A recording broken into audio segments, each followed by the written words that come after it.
내란 당일 밤 유일하게 내란과 관련이 없다는 알리바이가 있는 자가 김건희와 김태효입니다. 아, 그렇죠. 유일합니다. 예. 김건희는 병원에 갔다 그랬고 김태효는 기자들과 밥을 먹었다 그랬습니다. 그런데 김건희와 김태효가 내란의 핵심 인물이라고 주진우 기자는 주장을 하고 있어요. 이자가 핵심 인물이라는 거야. 김건희, 김태효. 네. 그리고 거기에서 파생되는 뭐 국정원도 있을 수 있고 노상원도 있고 이렇게 이제 주장을 하고 있는데 네. 일단 그러면 김건희와 김태효의 관계를 알아야 될 거 아니야. 두 사람이 최고 우두머리라면. 김태효 간단하게 소개 한번 해주시겠습니까? 네, 김태효 전 국가안보실 1차장이고요. 뭐 지금 구속이 돼 있는 상태입니다. 예. 댓글 공작 혐의 유죄의 전과가 있고요. 청와대 기밀 반출 혐의 또 유죄의 전과가 있는 그런 사람이지요. 네. 네. 예, 아니 여기 소속을 요거를 알려주세요. 이명박 때 뭐 했는지가 중요해요. 이명박 정부 이제 청와대 대외전략 비서관 윤석열 정부 때 안보실 1차장이었습니다. 근데 그때 이제 범죄를 저질러 가지고 전과가 지금 이제 보여주세요. 대외 전력 비서관이라면 이제 한중일 미국과의 관계 이런 부분을 얘기해야 됩니다. 지소미아 그러니까 한일 군사협정 관련해서 무리를 일으켜서 옷을 벗긴 했는데 구속됐습니다. 유죄가 됐는데 유죄는 뭐였던 거였냐면 기밀 반출했지 않습니까? 근데 그 기밀이 어떤 내용이냐면 국정원 자료하고 군 자료를 가지고 바깥에 나갔어요. 국정원 자료. 군과 국정원의 사이버 공작 그러니까 댓글 공작 정치 공작을 하다가 구속된 사람입니다. 이걸 주목하고 계셔야 됩니다. 네. 근데 이 수사를 윤석열이 한 거야. 윤석열이었어. 예. 그런데 윤석열이 사면을 하고 윤석열 정권 들어서자 김태효를 안보실 1차장으로 끌어들였는데 민수위 시절에 그 유죄 선고 받았는데 인수위로 불러요. 그때 국정농단에 관여했던 두 사람을 인수위로 부르는데 한 사람이 김태효고 한 사람은 최상목입니다. 그런데 유죄로 심지어 유죄로 지금 대법원은 확정되지도 않았는데 불러다가 쓰고 그 다음에 사면해 주죠. 김태효를 써야겠다는 생각이 분명히 있었어요. 누가? 윤석열이. 윤석열 생각이에요? 김건희 생각이에요? 윤석열 생각은 아니었을 겁니다. 저는 거기에서 시작합니다. 김건희와 김태효는 아는 사이예요? 김건희와 김태효는 아크로비스타, 서초동 아크로비스타 이웃이죠. 그런데 윤석열과 김태효는 정확하게 둘이 알지는 못했어요. 김태효의 아버지는 검사 출신이지만 둘이 알지는 못했습니다. 그런데 수사를 하면서 알게 됐는데 윤석열과 김태효가 가까워졌다는 데는 몇 가지 학설이 있는데 그 중에 가장 유력한 것이 김태효의 부인이 우리나라 굴지의 재벌가 나는 그룹의 재벌가의 딸내미입니다. 그래서 재벌가의 남편이 김태효였고 재벌가와 손잡고 싶어하는 김건희는 전시 사업을 하면서 재벌 회장 부인들한테 계속 접근하려고 합니다. 그러면서 김태효 부인과 친해지면서 김건희가 김태효 부인하고 가깝게 지내면서 김태효와 윤석열이 가깝게 됐다는 게 가장 좀 유력합니다. 그러면은 안 했습니다. 김건희, 김태효는 가까운 관계고 아마 그런 게 영향을 미쳐서 이번에 안보실에 들어가지 않았을까 이렇게 이제 추정을 하시는 거죠. 그렇게 보입니다. 그리고 이명박의 그 청와대를 꾸렸던 사람들이 이상득회 그 사람들이 윤석열의 그 대통령실을 꾸렸기 때문에 그쪽에서도 추천이 있어야 되는데 김태효는 뉴라이트의 가장 중요한 사람이라는 것도 하나 주목해야 됩니다. 뉴라이트 이념 전쟁, 색깔론 이걸 설파하던 가장 중요한 사람 중에 한 명이 김태효였습니다. 자, 그러니까 뉴라이트 그리고 김건희 요렇게 생각하시고 있으면 됩니다. 김태효. 그럼 김태효가 윤석열 정권의 이념을 담당했다 이렇게 보십니까? 그 이념 색깔. 윤석열은 어느 자리에서나 말을 제일 많이 합니다. 근데 거의 대부분 쓸데없고 거의 대부분 음식 얘기입니다. 음식 얘기. 김치찌개 얘기를 제일 많이 하고요. 돼지 비계 얘기를 제일 많이 합니다. 돼지 기름 얘기를 안 들어봤으면 윤석열하고 친하지 않습니다. 돼지 기름을 막 볶아가지고 삼겹살 구울 때 볶아가지고 그거를 김치를 볶아 먹어야 된다. 이게 가장 그 윤석열이 외치는 가장 중요한 얘기겠어요. 그러면 윤석열의 이념에는 예를 들면 반국가 세력이라든지 이런 개념 자체가 없었던 사람이라고 보는 반국가 세력, 빨갱이 이런 거 생각이 별로 없었어요. 그 전에 국정원 댓글 공작했잖아요. 빨갱이 하던 거. 그 단어 너무 쓰지 말고. 그런 댓글을 달던 사람을 잡던 사람이에요. 그러니까 잡던 머리는 사람이야. 어떻게 보면 순진무구하고 백지였죠. 이념과 이념적으로는 사상에 대해서는 생각이 없어요. 이념 얘기가 나오고 사상 얘기 나오잖아요. 야 시끄럽다. 술이나 말아라. 그렇게 넘어갔었어요. 근데 윤석열은 어찌됐든 맨날 반국가 세력 얘기했었잖아. 언제부터 대통령이 되고 어느 시점부터 반국가 세력, 종북 위의 세력, 맞아. 대공 용의점, 했잖아. 혐의점, 그 얘기를 계속 답니다. 어. 그게 누군가가 계속해서 주입해서 이런 윤석열이 아예 그런 그 반국가 세력을 때려잡기 위해서 뭔가를 해야 된다. 거기까지 밀어냅니다. 여기에 김태효 그리고 국정원이 역할을 했다는 게 저의 생각입니다. 고의 생각입니다. 그런데 마침 또 자 이렇게 되면 이야기가 이제 복잡해져요. 네. 왜냐? 윤건영 의원이 기자회견을 했죠. 국정원에서 내란을 한참 전에 준비를 했어. 네. 근데 그것을 김태효를 통해서 보고했어. 네. 그렇습니다. 그러면 김태효는 윤석열한테 보고했다는 거거든? 그렇죠. 그러면은 내란의 브레인과 우두머리가 김건희, 김태효, 국정원. 네. 이 가설이 논리적 모순은 없어 보여요. 자, 뭘 논리적 모순이 없는 것이 계엄날 우리가 계엄을 좀 상상할 수 있는 게 CCTV가 나왔지 않습니까? CCTV가 나왔을 때 윤석열이 국정원장도 부르고 이상민 행안부 장관도 부르고 한덕수도 부르고 법무부 장관 부르고 최상목 부릅니다. 네. 그러면서 종이를 한 장씩 주잖아요. 네. 종이를 한 장씩 주는데 이 종이를 준 게 계엄에서 지시사항입니다. 근데 그 내용을 윤석열이 속지하지 못하고 있었어요. 특검 수사 과정에 윤석열이 불려 나와서 조사를 받습니다. 윤석열한테. 그러면서 당신이 이거를 최상목한테 줬지 박성재한테 줬지 얘기했을 때 매우 당황하고 그 답을 못합니다.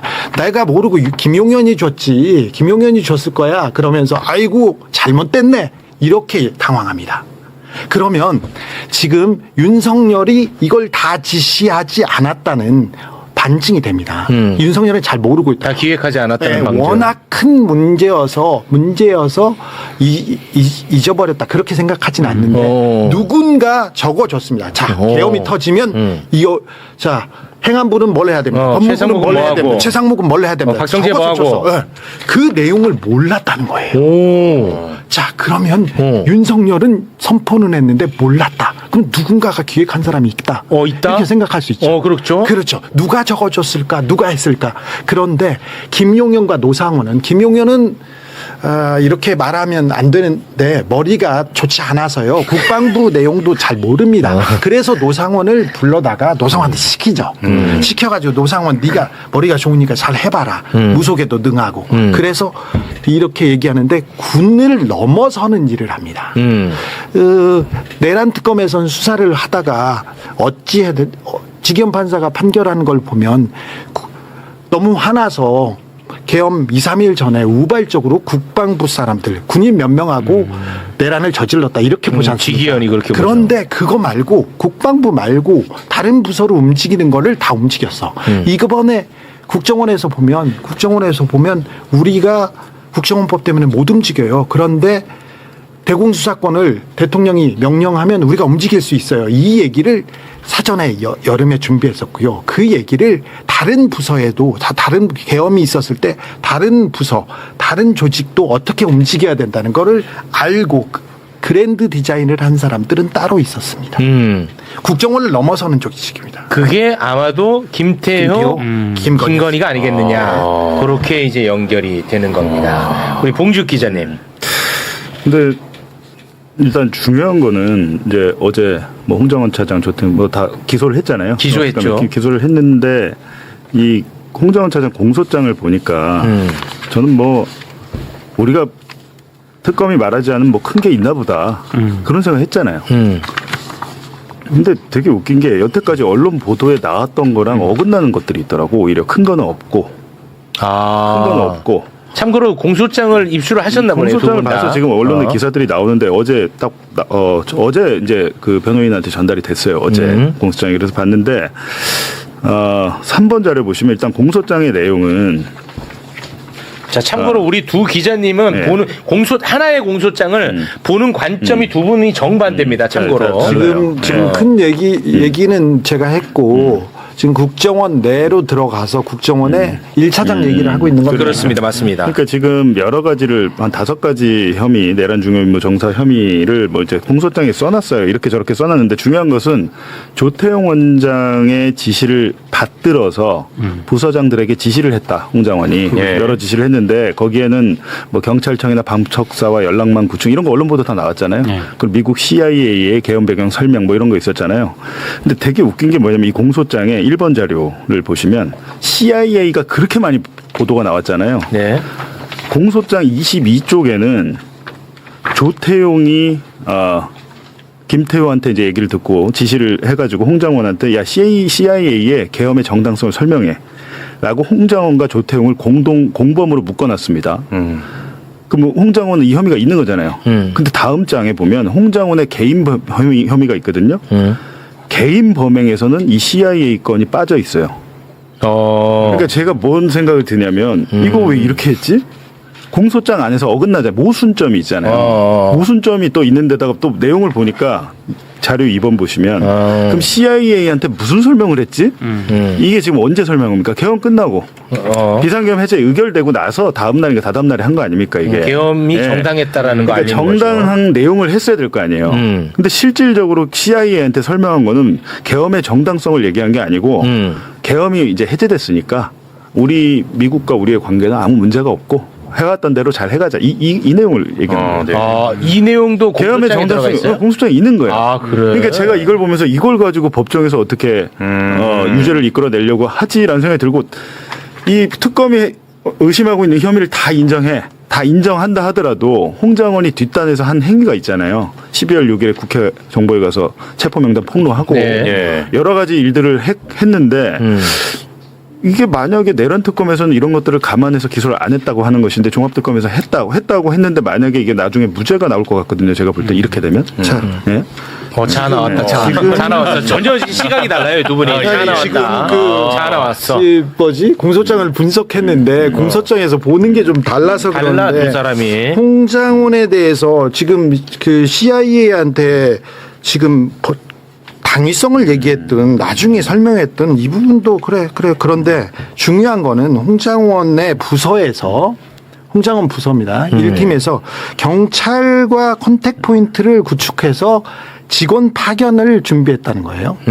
그리고요. 홍장원 차장이 네. 그리고 인지전 대응부서 그리고 수집 정보 담당 부서에서 계엄 관련된 정보를 수집하라고 했습니다. 그리고요, 방첩사하고 컨택 포인트를 구축하고 종북 좌파를 밀착 감시한다. 이 얘기 나왔는데 공소장 중 그 일부 공소장이요. 잠깐 좀 볼까요? 그러면 네. 그 부분 공소장 방금 말씀하신 보세요. 여기 나와 있네. 피고인 홍장원은 피고인 조태용과 순차 공모하여 산하부서 직원들에게 방첩사, 경찰청과 연락 채널 구축, 경찰청의 직원 파견, 계엄 관련 해외 반응 수집, 방첩사 컨택 포인트 구축, 계엄 관련 정보 수집 등 구체적 업무를 지시하고 계엄 상황 중에 미국 정보협력기관에 계엄의 배경을 설명하도록 하는 등 이 사건 비상계엄을 수행하도록 순차 지시하여 수행케 함으로써 윤석열 등이 일으킨 내란 행위에 있어 중요한 임무에 종사하였다. 네. 저 계엄 상황 중 정보 협력 기관 이제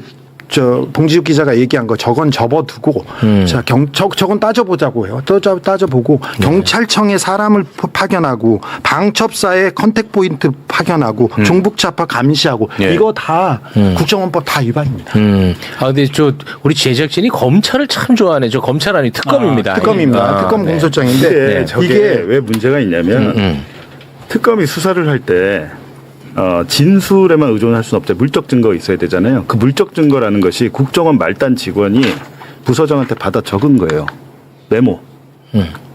회의를 하면서.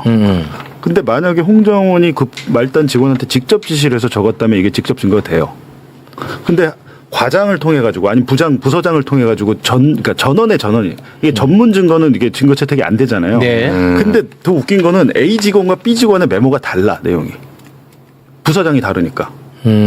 홍장원 차장은 말단 직원과 뭐 회의를 하거나 하지 않잖아요.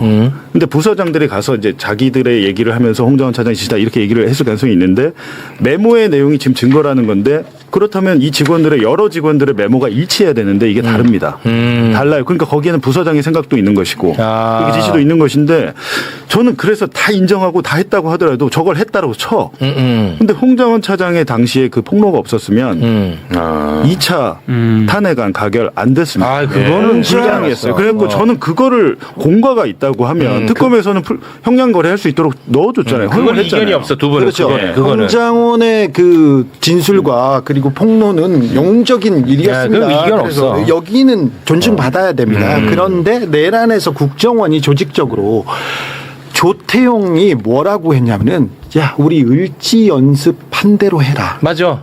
이 얘기가 나옵니다. 나와. 그리고 네네네. 을지 훈련 때 이 계엄을 전제로 한 훈련들이 있었고 2024년 8월부터 했잖아. 그렇죠. 문건이 나왔어요. 문건 나왔어요. 그리고 다른 부서들 홍장원 차장 관련해서는 자료 문건이 얼마나 나왔는지 제가 직접 확인해서 확인하지는 못했습니다만 다른 부서에서는 지금 계엄 관련해서 계엄이 딱 터집니다. 10시 반 이후에 12월 3일 10시 반 이후에 딱 터지는데 10시 반 이후에 직원들이 물밀처럼 이렇게 쫙 출근해요. 그리고 다 준비하고 있고 물밀이 아니라 밀물. 내가 그건 좀 얌체. 죄다 자라. 아유. 좀 넘어가지. 네, 네. 영향력 12. 자, 그런데 또 아니 근데 이 얘기도 문건을 그리고는 12월 3일 11시 넘어서 문건이 쏟아집니다. 그리고 어떤 부서는 거의 출근하고. 출근해가지고 그러면 제가 하나만 여쭤볼게요. 주진우 기자님이 생각하는 것은 네. 아까 이제 내란이라는 것은 김건희, 김태효가 브레인에 대해서 기획을 했다라고 주장하잖아요. 네. 그렇게 이제 추측하는데 그리고 거기에 국정원입니다. 맞죠? 네. 핵심이라고 보십니다. 그러면 국정원에 김태효, 김건희 네. 사람은 누굽니까? 김태호, 김건희 사람은 누구냐고 그런데 지금 주요 직에 가 있던 기소된 사람들은 가까운 관계였습니다. 일단 조태용 원장과 김건희는 직접 통화를 하고 문자도 하고 직접 문자도 합니다.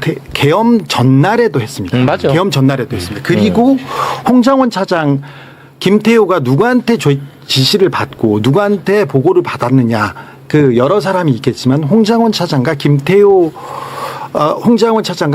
씨는 매우 가까운 관계였습니다. 계엄 이후에 문자를 보내지 않습니까? 홍장원 차장이 텔레그램 문자를 보내죠. 보내가지고 이런 문자를 보냅니다. 홍장원 차장이 김태효에게 네, 12월 5일이죠. 교수님 정말 진심으로 말씀드립니다. 다행히 국힘 탄핵 반대 당론이 나왔고 다행히 국힘 탄핵 반대 당론이 나왔고 오늘 대국민 담화를 하신다니 천재 이루의 기회입니다. 나는 나라를 위해 하고 싶은 나라를 위해 네가 좀 읽어드려 임마.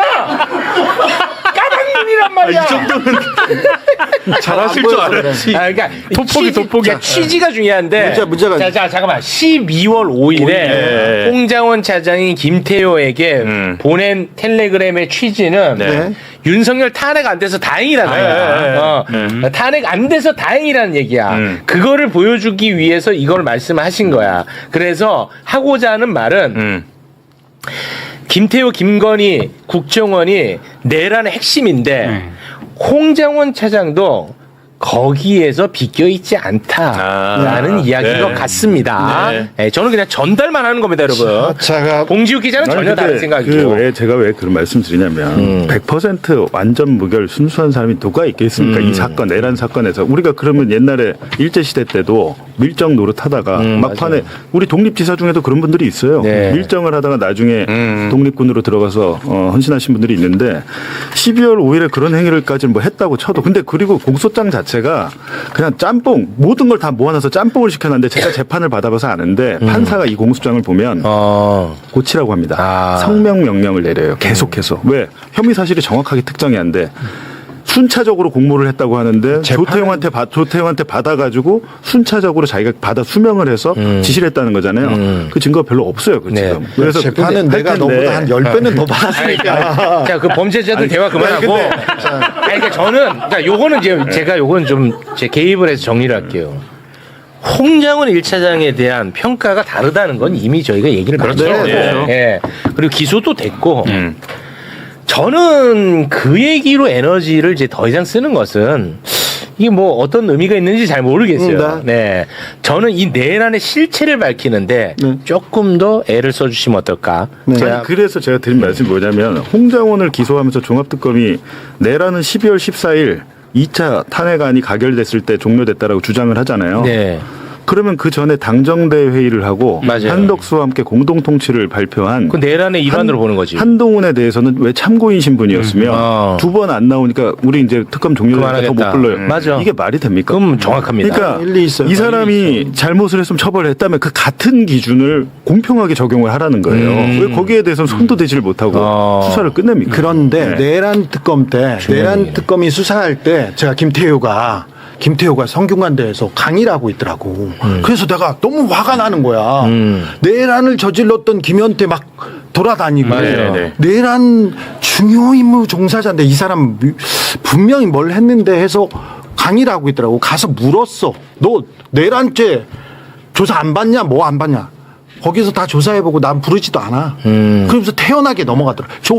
나는 부르지도 않고 안 왔고 부르지 않을 거야라는 걸 명확하게 알고 있더라고요. 그게 너무 화가 났어요. 그런데 맞아. 이번 내란 특검도 완벽할 수 없고 종합 특검도 허술했습니다. 그런데 몇 발자국 가는 과정이었어요. 그렇죠. 내란의 실체를 밝히려고. 네. 일단 기본적으로 뭐 검사들도 기소했고 국정원도 기소했고 수많은 군을 기소했는데 아무튼 아직도 내란의 동기가 나오지 않았고 기획자도 나오지 않았습니다. 네. 이제 특검은 끝났고 우리는 아직 뭐 김태우, 김건희에 주목해야 돼. 그렇죠.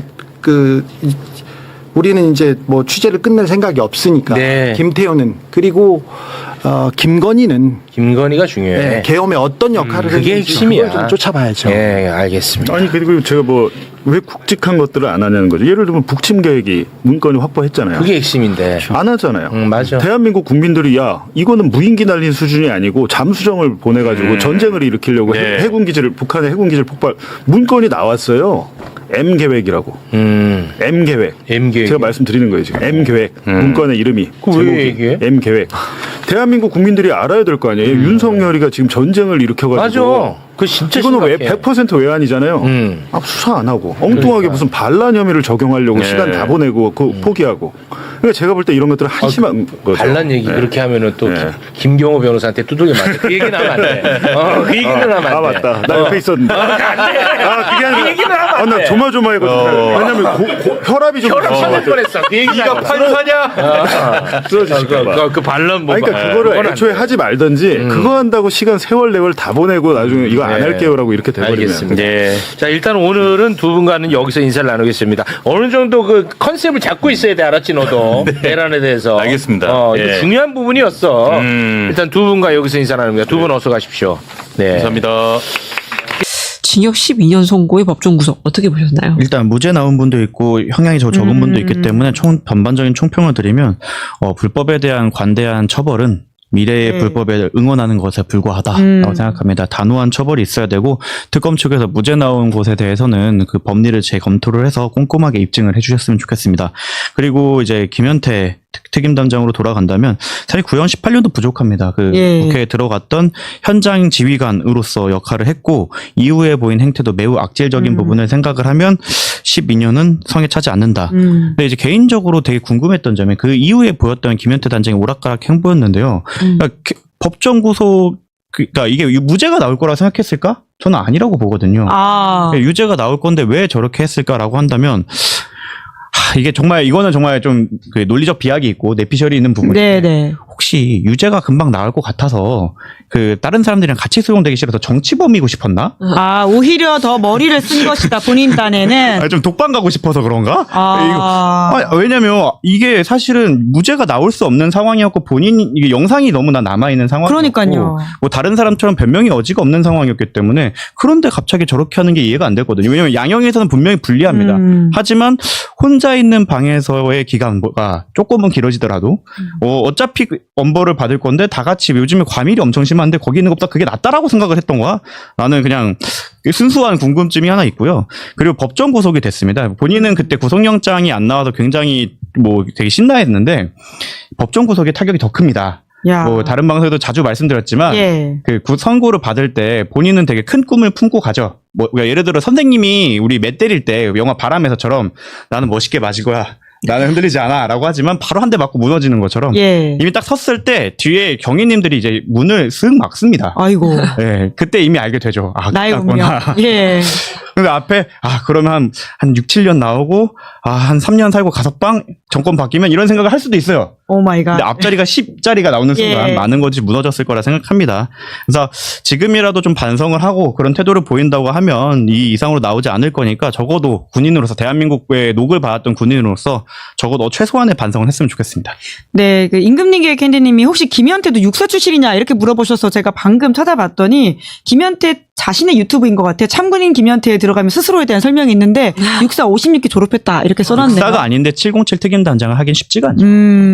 그럼 여러모로 저희가 아까 이 3사 통합과 관련된 이슈를 다뤘었는데 관련한 질문이신 것 같고요. 이렇게 불구속 상태에서 수사받고 재판받은 것도 사실 황당했다 이런 지적도 나오긴 하네요. 근데 반대로 생각을 하면 구속이 너무 남발되는 부분도 있어요. 왜냐면 첫 번째로 구속의 요건으로는 주거 불안정. 주거 불안정하진 않잖아요. 도주의 예. 우려. 사실 이미 얼굴이 다 팔렸습니다. 본인이 그때 울먹거리는 인터뷰를 하면서. 그리고 증거 인멸의 가능성인데 저분이 제가 알기로는 전역을 하셨나 그랬을 거예요. 그래서 예. 부하들에게 뭐 영향을 끼치거나 이럴 가능성도 없고 사실 저분의 범행에 대해서는 저 사람이죠. 분이 아니라 저 사람에 대해서는 영상이 다 남아 있었습니다. 예. 그래서 뭐 사실 빼도 박도 못하기 때문에 굳이 잡아둬야 되나?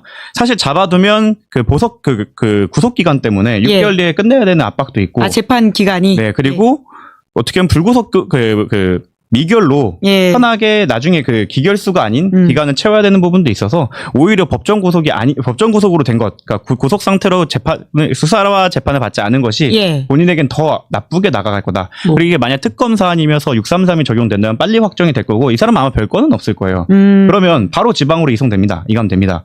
그러면 변호사 접견도 힘들어요. 왜냐면은 이미 종결된 사건으로는 접견이 어렵거든요. 재심이 아니면. 재심 어차피 안 될 거고. 그러면 정말로 누굴 만날 수도 없는 상황에서 네, 외로이 이제 그 영치금이 꼭 들어오길 기다리면서 네, 소시지를 사먹는 날을 기다리게 될 겁니다.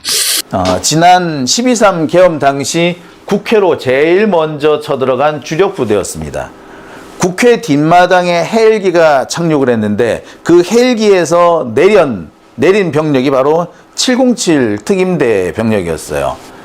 확인해 보니까 707 특임대 병력만 한 200명, 한 300~400명까지 된 것 같았습니다. 1개 지역대 이상은 충분히 들어온 것 같아요. 그죠? 당시 707이 긴급하게 가용할 수 있는 병력은 거의 다 끌고 왔다고 해도 과언이 아닐 겁니다. 이들은 국회를 무력으로 점거하려고 했습니다. 우리가 생생히 보았듯이 국회 정문과 후문으로 진입을 시도했고요. 진입에 실패하면은 유리창을 깨고 국회 건물 안으로 들어갑니다. 계엄군의 이런 행보를 사진으로 찍던 기자를 붙잡아서 케이블 타이로 포박하기도 했어요. 그리고 그 병력을 이끌었던 사람이 바로 707 특임단 단장 김현태였습니다. 김현태는 내란이 실패로 끝나고 난 바로 다음 날인가요? 12월 5일인가요? 그날 와가지고 국민들 앞에서 기자회견을 열죠. 그때가 국방부 앞이었던 걸로 기억합니다. 질질 짜면서 부하들을 욕하지 말아달라고 이렇게 얘기를 합니다. 근데 제가 그때도 그랬어요. 저거 속지 말라고. 그러면서 제가 그 얘기를 했죠. 장교가 자신의 행동에 대해서 책임을 지려고 해야지.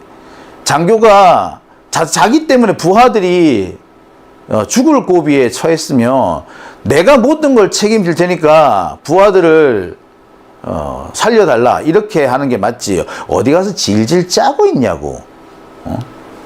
그게 책임 있는 지휘관, 명예로운 장교의 행동이냐라고 제가 이렇게 뭐라고 그랬었어요. 근데 많은 분들이 에이 그래도 반성하는데 반성 안 하잖아 다. 내가 그랬죠. 이 새끼 반성하는 새끼 아니라고. 네, 그렇습니다.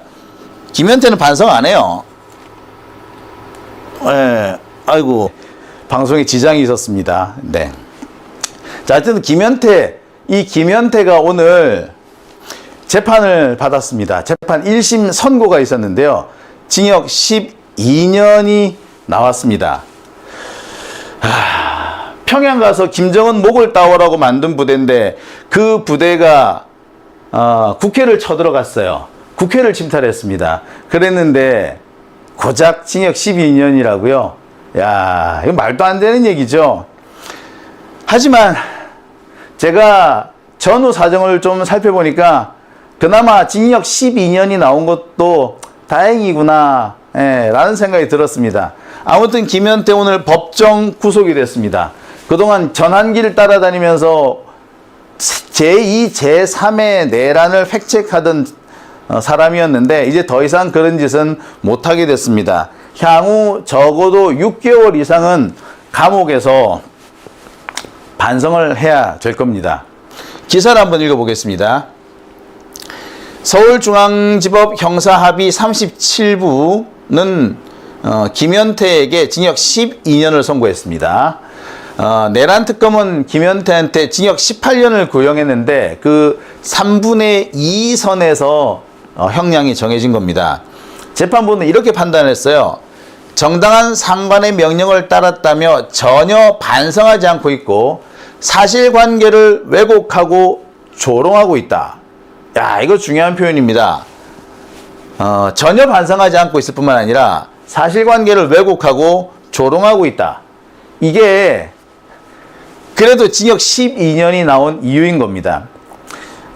우리나라 지금 형사법 체계에서 중형이냐 아니냐를 가르는 기준은 3년입니다. 징역 3년을 넘어가면 중형으로 봐요. 조금 싸죠. 근데 왜냐면은 사람이 죽었을 때 과실치사의 경우 가장 낮은 형이 3년이거든요. 그래서 이것이 징역 3년이 바로 그래서 중형의 기준입니다. 그에 비해서 징역 12년이면 상당한 중형에 속하는 거죠. 우리 생각해 보면은 징역 12년이 뭐야? 이런 놈은 사형을 시켜야죠. 아니, 내란의 주요 임무 종사 정도가 아니잖아, 얘는. 얘가 있었기 때문에, 김현태라는 사람이 있었기 때문에 윤석열이가 그나마 국회까지 쳐들어온 거 아니에요. 그러니까 윤석열에 준해서 처벌을 하는 것이 맞습니다. 뿐만 아니라 국민 앞에서 반성한다고 눈물 질질 짜놓고 채 몇 시간이 지나지 않아서 얼굴을 바꾸고 말을 바꾼 사람이에요. 국민들을 우롱한 자입니다. 이런 사람한테 고작 12년이다? 야, 정말 화딱지 나는 수준 아닙니까?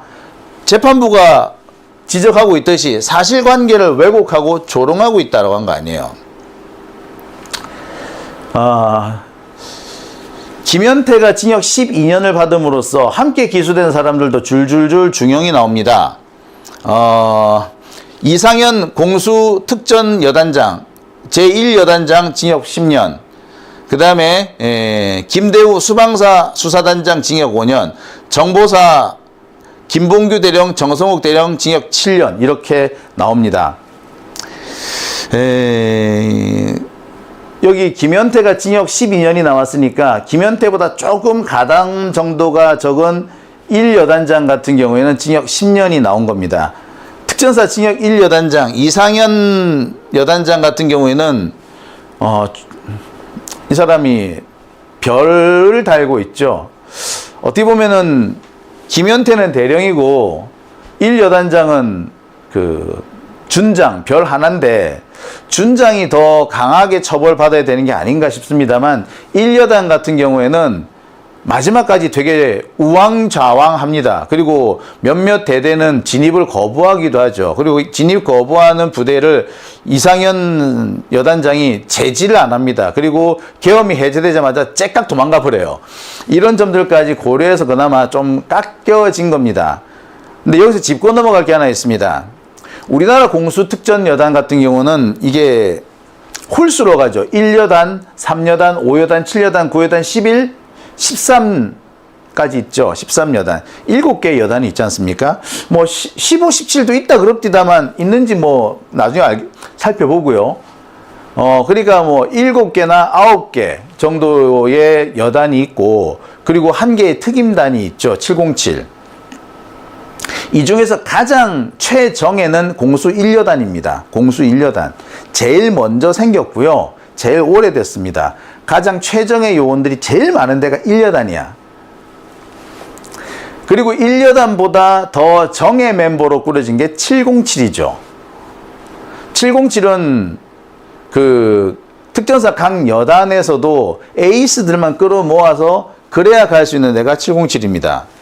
그리고 1여단이 되려면은 1여단 그 구성원이 되려면 뭐 15, 13, 11 여기에서 조금 굴러서 군 경력이 쌓여야지 135 여단에 들어올 수가 있어요.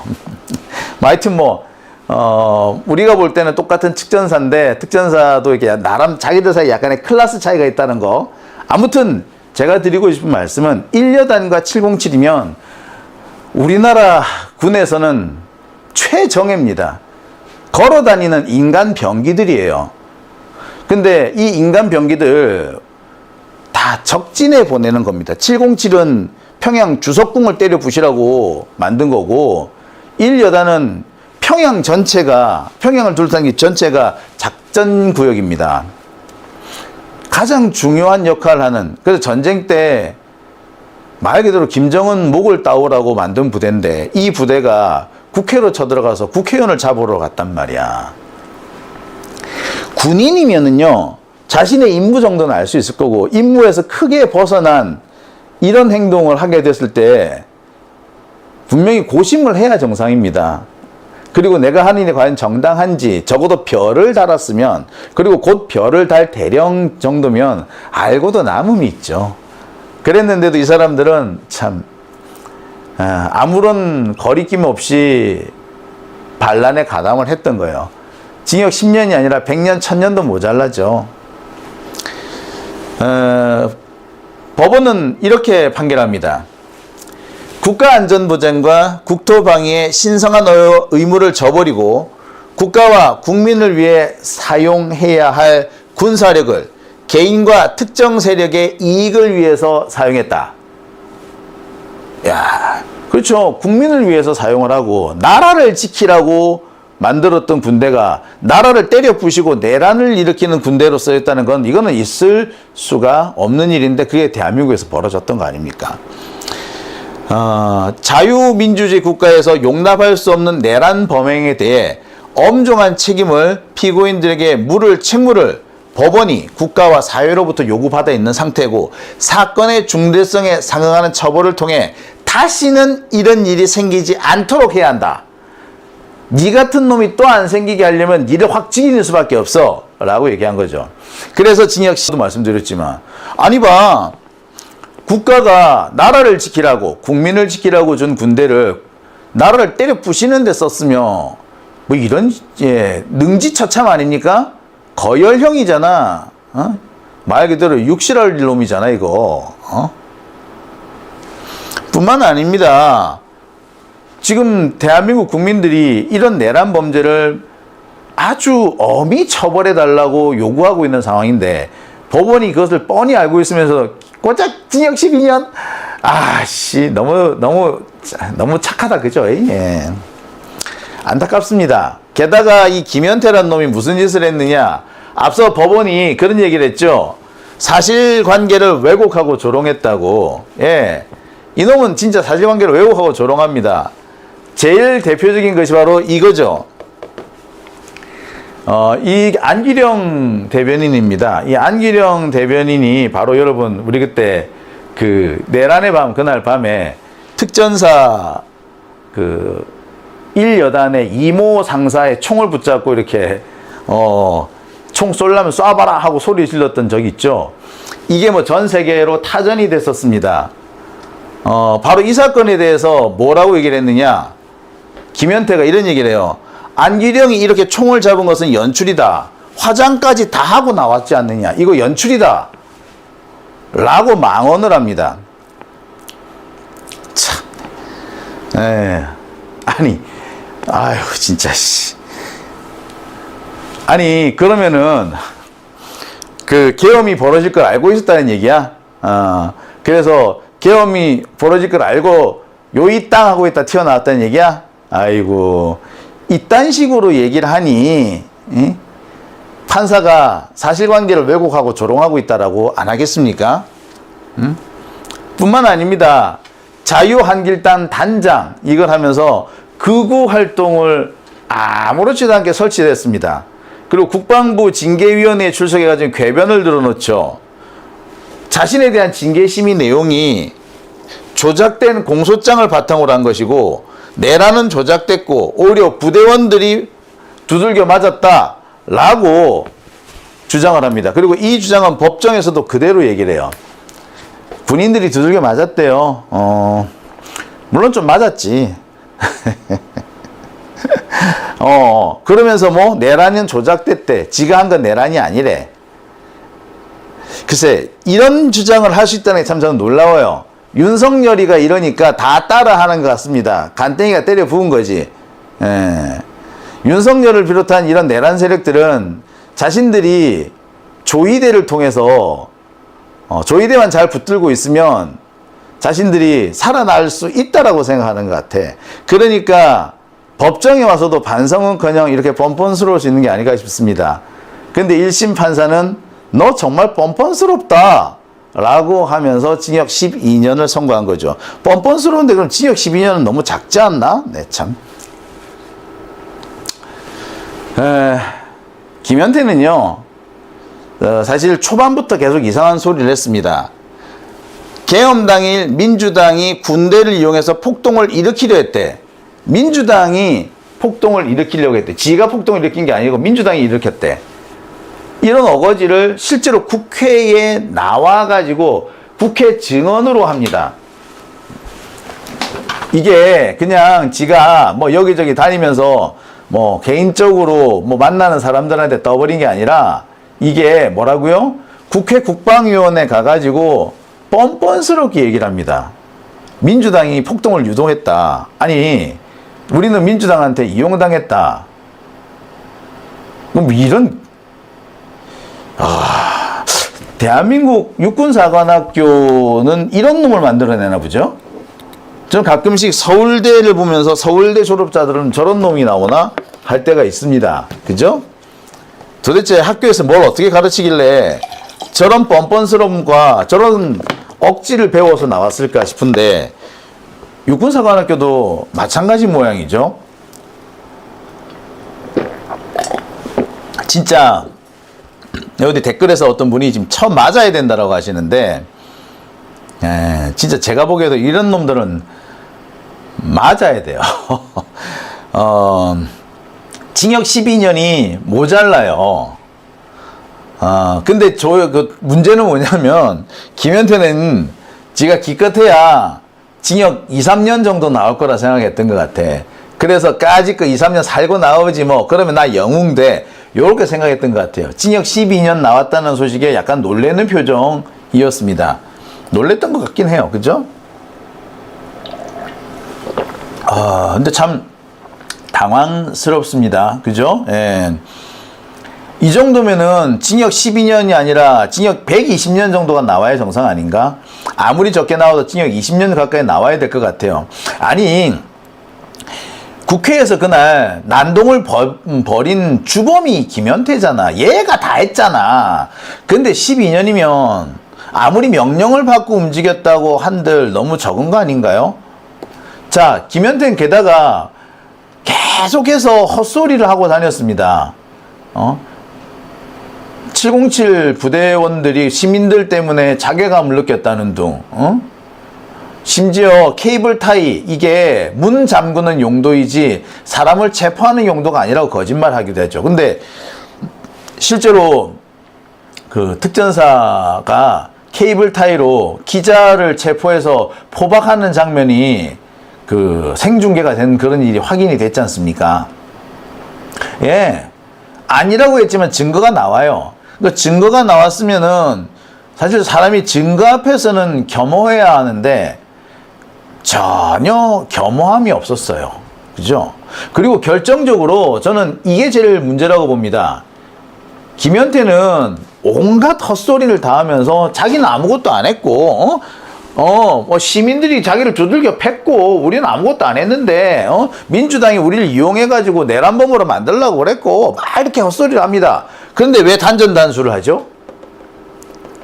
국회 본관 지하 1층을 약 5분 48초간 단전한 사실이 확인이 되죠. 우리 보셨죠? 옛날에 그 영상, CCTV 영상 보셨잖아요. 불이 탁 꺼지는 그 장면. 불이 탁 꺼지는 그 장면에 김현태가 어디 있었냐? 여기 있었다고. 그래서 이 불을 딱 끄는 그 장면에 그 국회에서 단전을 실시한 그 사람, 그 특전사 대원, 걔가 특전사 뭐 이모 대위, 그 이모 상사인가 그래요. 그 사람이 김현태를 만나요. 마주친 게 확인이 돼요. 김현태로부터 일정한 지시를 받은 그런 흔적도 있습니다. 그러니까 국회 단전 단수에 실제로 가담을 했다는 거지. 단순히 병력을 끌고 왔다는 게 아니라 국회 본관 안으로 진입을 했고, 진입을 해서 단전 단수까지 했어요.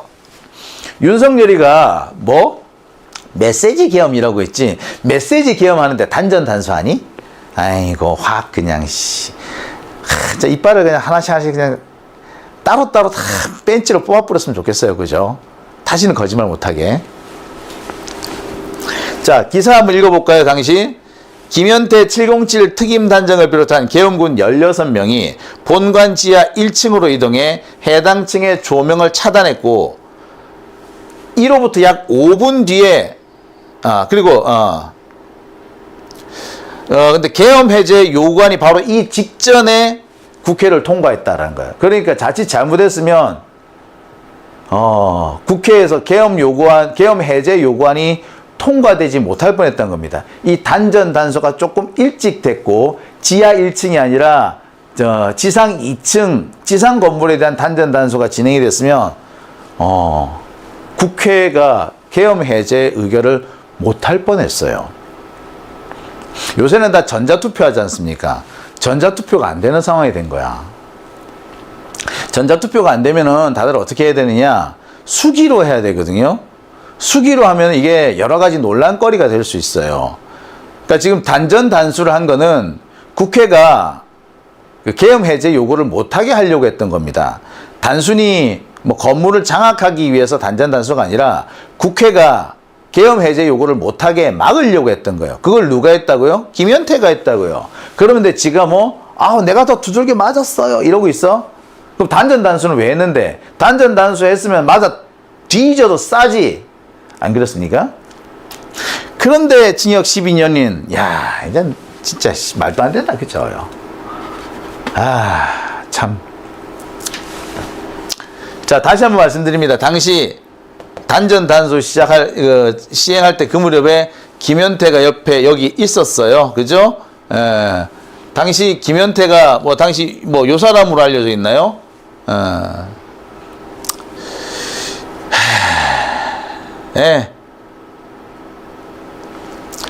아니, 지가 단전 단수하는데 직접 가담을 한 거 아니야, 그러면. 그래 놓고서는 왜 이제 와가지고, 내라는 가짜였다고? 조작이었다고? 이게 조작이야? 그럼 이 사진도 조작이야? 단전 단수도 조작이야? 아유, 정말. 이런 놈들은 정신 차릴 때까지, 패야죠.